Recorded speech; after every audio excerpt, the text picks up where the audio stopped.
Alien 3 for the Super Nintendo is the perfect run and gun. Slaughtering alien after alien in intense levels of combat has hardly felt this good before or since then.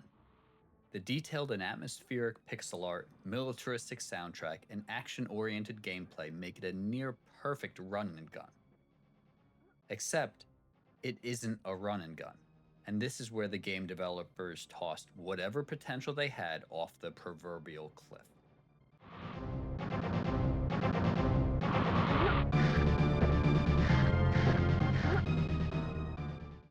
Let's cover the basics. You run, crawl, jump, or climb across or up the screen.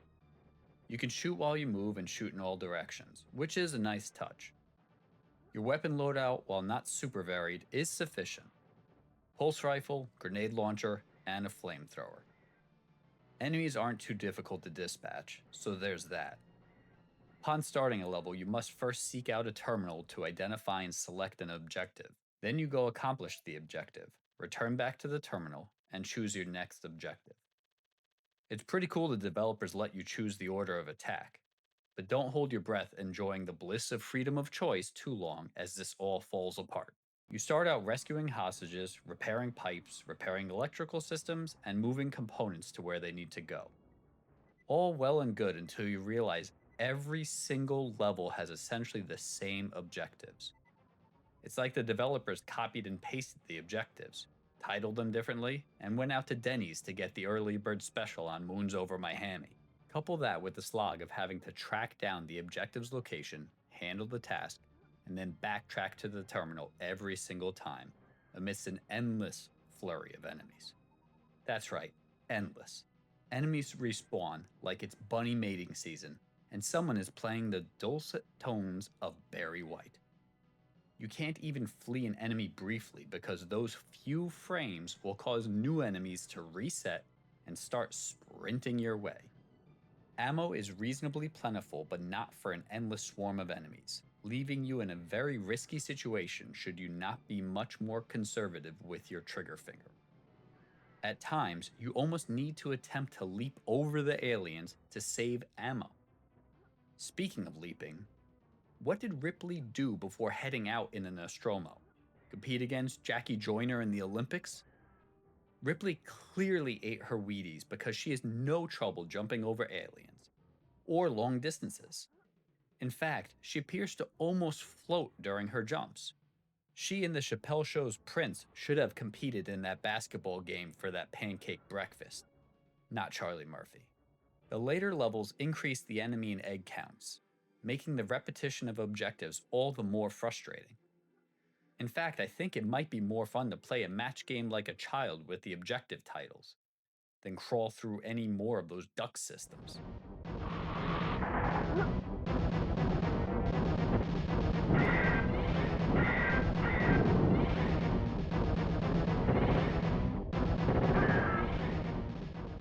Which become more prominent in later levels.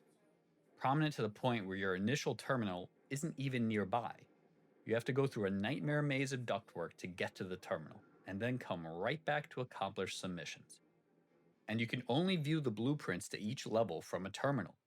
So if you get lost on the way, you're stuck guessing which door is the right pathway, or doing the walk of shame right back to the terminal. If I wanted to spend my time working on confounding ductwork that's overcomplicated and ineffective, I'd go into my basement. And unlike my house, a space heater isn't going to remedy this situation. There are only a few additions to the gameplay as you go on through the game. One of the additions are different fuel types which can add more damage potential to your flamethrower. The different fuels, red, green, and blue, relate to the damage potential for the flamethrower. Another addition that you'll see is the Mother Alien. The Mother Alien, not the Queen, is a larger alien that you'll have to battle. But really, if you have an upgraded flamethrower, when you encounter a Mother Alien, it's treated almost like a boss type battle. I say boss type because these Mother Aliens, despite their size, just jump around and spit an ominous mist at you until you give them the business a time or two with the upgraded flamethrower. That's it. They're completely anticlimactic. No skill, no strategy, nothing. If anything, they save you from having to annoyingly crouch down to blow them away like you do the facehuggers, which I'm sure Ripley's 87-year-old knees appreciate. In reality, it was the game developers actually showing a bit of heart for the audience for once, as they knew you still need to drag your octogenarian self back to the terminal to register your completed objective. And if you had this long, drawn out, bloody and brutal fight with the mother alien, to then get cheaply dispatched by some random facehugger, the development team would have nowhere to work, as the gaming audience would have torched Probe Entertainment's offices quicker than Milton Wadhams. To go even further in critique, the abundant supply of weapons and infinite amount of action have zero to do with the movie Alien 3, which saw the protagonist struggle to survive against one single alien on an installation with nothing close to the firepower the game displays. Obviously, the developers weren't aiming for an early version of Alien Isolation, so the action route they went. Just makes no sense for this to be called Alien 3. It's cool. Probe only had a full year to develop this after the movie came out. Obviously, I'm being a bit facetious, and if you pick the game up, the first few objectives may have you thinking I'm wrong. There's some solid action, and the art style, which I'll get to next, will definitely be a big draw. The repetitive nature in short order just saps the energy from this game. If the creators had accepted a more traditional run-and-gun setup instead of a half-fledged Metroidvania, I feel the game could have had a lot more potential.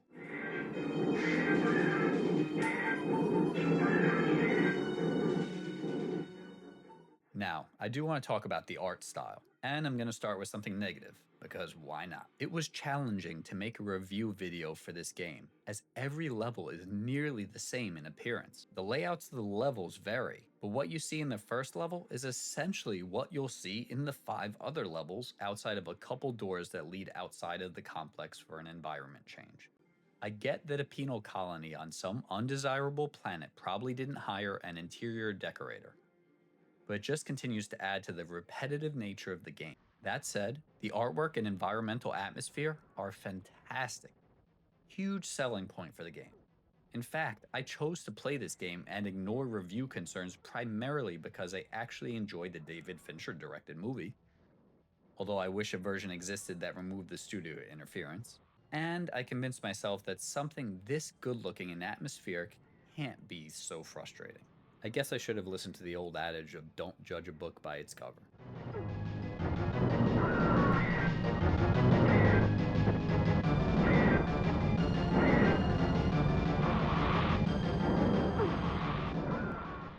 The designers implemented a fisheye lens effect and a bit of fog of war to further create the feeling of being in tight confinements.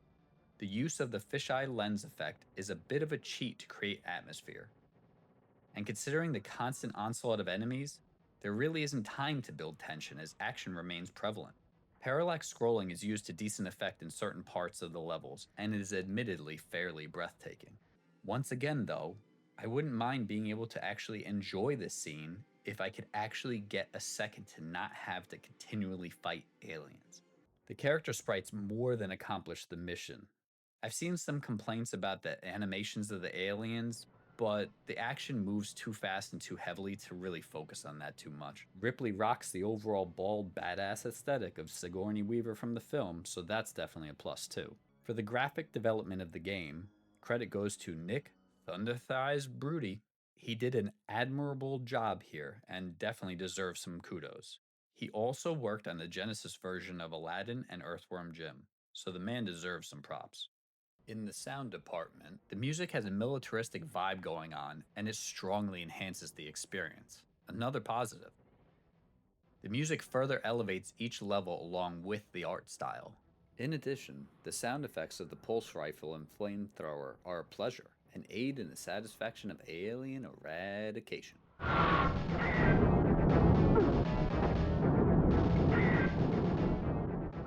There are a few voice samples in the game. Aliens screech when they die, although some of the screeching sounds eerily like a person screaming, so yeah.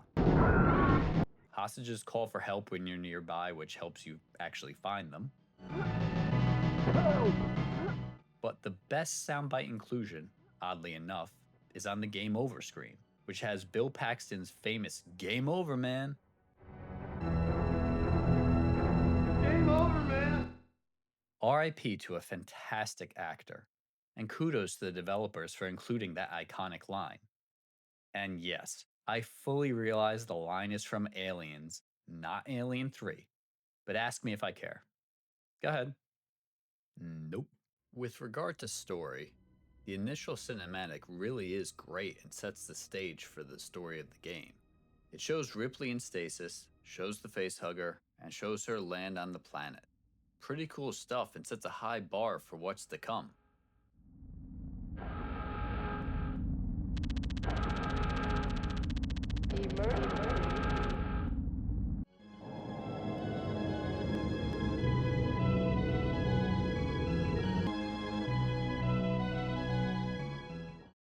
Unfortunately, what's to come is nothing until the end credits.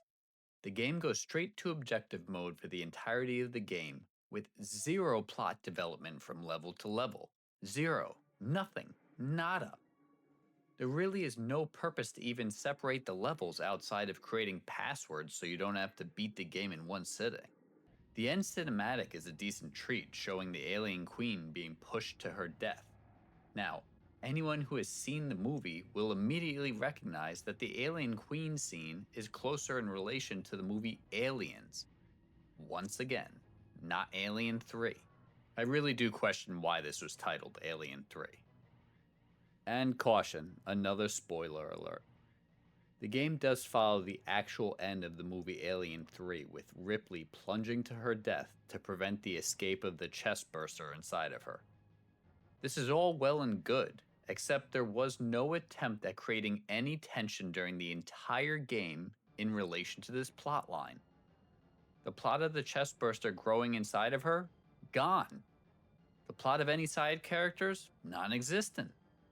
If you even bother to think about it, Ripley has an alien growing inside of her, and how is she spending her final moments?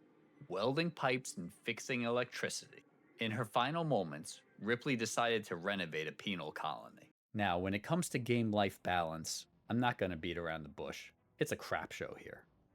If you have a busy life, family, work, anything, this game is going to piss you off.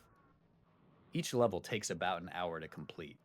I'm sure a speedrunner could do it faster, but selecting your objective, looking at the map, heading through several rooms, accomplishing the objective, heading back through several rooms, and then selecting your next objective takes time. That's not even including searching for health should you need it, and you probably will. The drop what you're doing quality of the game is poor. If something comes up 30 minutes into your gaming session, there are no saves, no mid-level passwords. You gotta choose to tend to your fighting kids or hungry pets, or keep working at the game. You can pause it at least. The entire game takes maybe 3 to 4 hours to beat, but that's if you're really careful and patient with the game. If you die, and once again you probably will, you're going to possibly have a much longer cumulative playtime. Say you play for 50 minutes on a level and die as you're heading back from accomplishing that last objective and get overrun by aliens. Guess what? That 50 minutes is gone from your life and never coming back.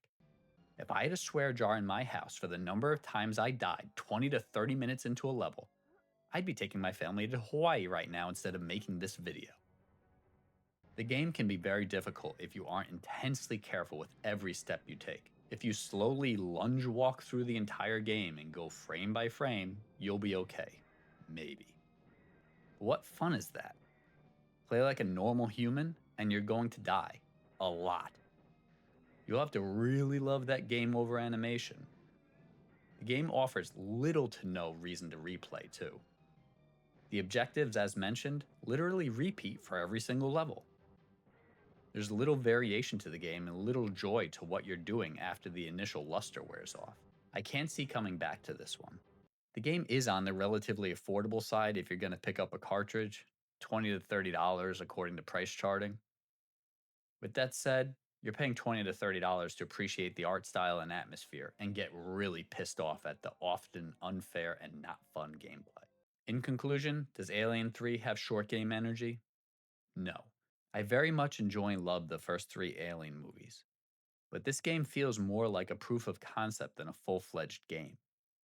The rinse and repeat levels are grating to one's patience. The long duration of the levels combined with high difficulty make this very frustrating instead of fun. It really would have been better served as a run and gun a la Contra. All of this is a shame as the artwork and atmospheric presentation showed some real love was put into this. SGE not approved. Game over, man.